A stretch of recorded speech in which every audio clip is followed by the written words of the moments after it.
Right బులెటిన్లో మరో breaking news చూస్తున్నాం. తెలంగాణ మున్సిపల్ ఎన్నికల నగారా చిట్ట చివరి అంకానికి చేరుకుంది. రాష్ట్ర వ్యాప్తంగా ఉన్న 116 మున్సిపాలిటీలు, 7 కార్పొరేషన్లో గెలుపొందిన వార్డు కౌన్సిలర్లు, కార్పొరేటర్లు ఇవాళ అధికారికంగా తమ బాధ్యతలను స్వీకరించబోతున్నారు. ముందుగా ఎన్నికైన ప్రజాప్రతినిధులు అందరితో అధికారులు ప్రమాణ స్వీకారం చేయించనున్నారు. ప్రమాణ స్వీకారం పూర్తయిన వెంటనే మేయర్, డిప్యూటీ మేయర్, అలాగే మున్సిపల్ చైర్పర్సన్, వైస్ చైర్పర్సన్ల ఎన్నిక ప్రక్రియ ప్రారంభం కానుంది. ఈ ఎన్నికల ప్రక్రియను ముఖ్యమంత్రి రేవంత్ రెడ్డి అత్యంత ప్రతిష్టాత్మకంగా తీసుకున్నారు. గెలిచిన అభ్యర్థులకు, పార్టీ శ్రేణులకు దిశానిర్దేశం చేసేందుకు ఆయన జూమ్ మీటింగ్ని ఏర్పాటు చేశారు. ఎక్కడ ఎటువంటి పొరపాట్లకు తావు లేకుండా పార్టీ వ్యూహాన్ని అమలు చేయాలని ఆయన ఇప్పటికే స్పష్టమైన ఆదేశాలు ఇచ్చారు. కొన్ని చోట్ల బలాబలాలు సమానంగా ఉండడంతో కింగ్ మేకర్ ఎవరవుతారనే ఉత్కంఠ నెలకొంది.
తెలంగాణ మున్సిపల్ ఎన్నికల నగారా చిట్ట చివరి అంకానికి చేరుకుంది. రాష్ట్ర వ్యాప్తంగా ఉన్న 116 మున్సిపాలిటీలు, 7 కార్పొరేషన్లో గెలుపొందిన వార్డు కౌన్సిలర్లు, కార్పొరేటర్లు ఇవాళ అధికారికంగా బాధ్యతలు స్వీకరించబోతున్నారు.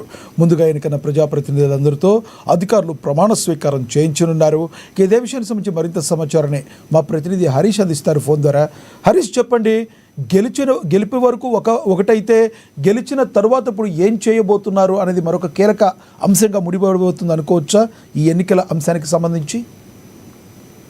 రైట్ లక్ష్మీనాగ్, ఏదైతే కీలక దశకు చేరుకుందని చెప్పొచ్చు. మున్సిపల్ ఎన్నికల సంబంధించిన ఏదైతే ప్రక్రియలో ఇప్పుడు చైర్మన్, వైస్ చైర్మన్ ఎంపిక ప్రక్రియ కొనసాగుతున్న నేపథ్యం అయితే కనిపిస్తా ఉంది. ప్రధానంగా 116 మున్సిపాలిటీలకు సంబంధించి 7 కార్పొరేషన్లో గెలుపొందిన వార్డు కౌన్సిలర్లు, కార్పొరేటర్లు అధికారికంగా బాధ్యతలు స్వీకరిస్తా ఉన్నారు.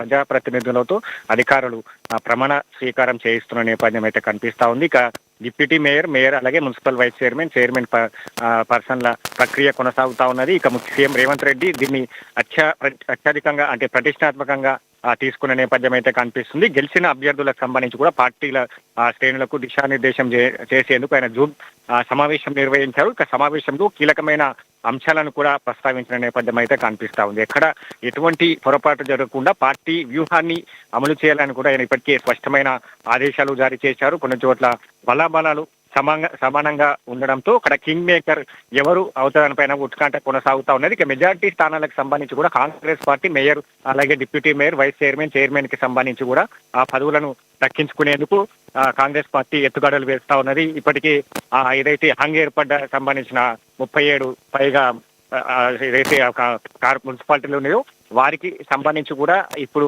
కాంగ్రెస్ పార్టీ వ్యూహాన్ని కూడా సంధిస్తా ఉన్నది. ప్రధానంగా ఎక్సాఫిషియో ఓట్లకు సంబంధించి కూడా మంత్రులు కావచ్చు, ఎమ్మెల్యేలు కావచ్చు, ఎక్సాఫిషియో సభ్యుడికి సంబంధించి కూడా ఇప్పటికే స్పష్టమైన ఆదేశాలు జారీ చేశారు.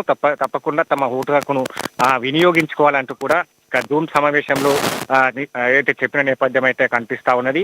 ప్రధానంగా డిప్యూటీ మేయర్ కావచ్చు, మేయర్ కి సంబంధించి కూడా కీలక దశకు చేరుకున్న నేపథ్యం అయితే కనిపిస్తా ఉన్నది.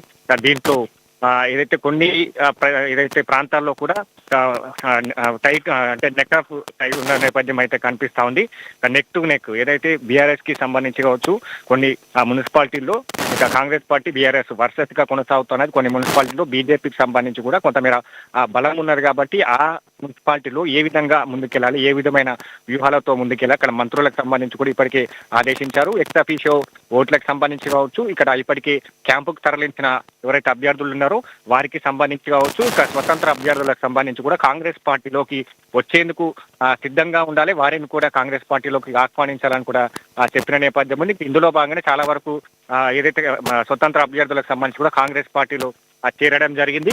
ఇక ఇప్పుడైతే కొనసాగుతున్న నేపథ్యం అయితే కనిపిస్తా ఉంది. ఇప్పటికే కాంగ్రెస్ పార్టీ అత్యధికంగా మేయర్, డిప్యూటీ మేయర్ కి సంబంధించి కూడా చేజిక్కించుకుంటున్న నేపథ్యం అయితే కనిపిస్తా ఉన్నది. ఇక కామారెడ్డి మున్సిపల్ చైర్పర్సన్ కి సంబంధించి కూడా ఎన్నికకు ఒక ఉత్కంఠపూడి వీడియో నేపథ్యం అయితే కనిపిస్తుంది. స్వతంత్ర అభ్యర్థి చైర్పర్సన్ గా మద్దతు పలికింది బీఆర్ఎస్. ఇండిపెండెంట్ గా పోటీ చేసి కాంగ్రెస్ లో చేరిన మహిళా కౌన్సిలర్ ఉషారాణి చైర్పర్సన్ గా మద్దతు బీఆర్ఎస్ కూడా కాంగ్రెస్ పార్టీ అభ్యర్థికి మద్దతు తెలిపింది. వైస్ చైర్మన్ సంబంధించి కూడా బీఆర్ఎస్ కి కాంగ్రెస్ పార్టీ కేటాయించింది. ఇక వైస్ చైర్మన్ అభ్యర్థిగా హఫీజ్ బేగ్ ను ప్రతిపాదించిన నేపథ్యం అయితే కనిపిస్తా ఉంది. ఇక రంగారెడ్డి జిల్లాకి సంబంధించి కూడా సెన్సేషన్ క్రియేట్ చేస్తూ వస్తున్న ఇండిపెండెంట్ దాసరి మురళీకృష్ణ కనిపించడం లేదంటూ కూడా కుటుంబ సభ్యులే ఫిర్యాదు చేయడం జరిగింది. ఇప్పుడు అందుతున్న తాజా సమాచారం ప్రకారం ఆయన తన ఇంట్లోనే బీఆర్ఎస్ నేతలు తనను బంధించినట్లు కూడా తెలుస్తున్న నేపథ్యం అయితే కనిపిస్తా ఉంది. ఇక మరోవైపు 19 వార్డులో గెలిచిన బీఆర్ఎస్ అభ్యర్థి ఆకుల యాదగిరి కనిపించడం లేదంటే ఇబ్రహీంపట్నంలో పోలీస్ స్టేషన్ కి సంబంధించి కూడా ఆయన ఫ్యామిలీ కంప్లైంట్ చేసింది. వీళ్ళంతా కూడా బీఆర్ఎస్ పార్టీ నేతలంతా కూడా ఒత్తిడి తెస్తున్నట్టుగా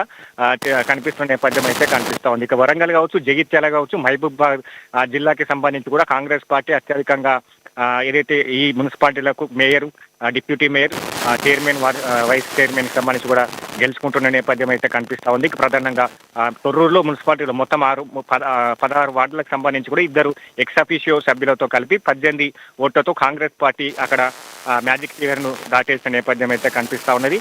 ఇక మొత్తంగా అన్ని ప్రాంతాలకు సంబంధించి కూడా మెజార్టీగా ఏదైతే ఈ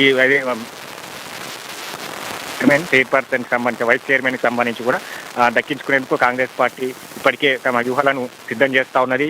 కార్పొరేటర్లు, కౌన్సిలర్లకు సంబంధించి కూడా జారిపోకుండా ఉండేందుకు ఈ మంత్రులకు సంబంధించి కూడా సీఎం రేవంత్ రెడ్డి బాధ్యతలు అప్పచెప్పిన నేపథ్యం కావచ్చు. ఇక ఆదిలాబాద్ జిల్లాకి సంబంధించి కూడా తాజా సమాచారం అందుతున్న నేపథ్యం అయితే కనిపిస్తా ఉంది. ఆదిలాబాద్ లో ఇక ఏదైతే అక్కడ బీజేపీ సంబంధించి కూడా ఎక్కువ మెజార్టీ స్థానాలను సొంతం చేసుకోలేదు కాబట్టి ఇక్కడ కాంగ్రెస్ పార్టీకి సంబంధించి కూడా పీఠాన్ని చేజిక్కించుకునేందుకు ఇప్పటికే ఆదిలాబాద్ కి సంబంధించి కూడా 28 మంది సభ్యులతో కౌన్సిల్ ను గెలుస్తామంటూ కూడా అక్కడ నియోజకవర్గ ఇన్ఛార్జ్ కంది శ్రీనివాసరెడ్డికి సంబంధించి కూడా స్పష్టం చేశారు. ఆదిలాబాద్ లో బీజేపీ మెజార్టీ రాలేదు.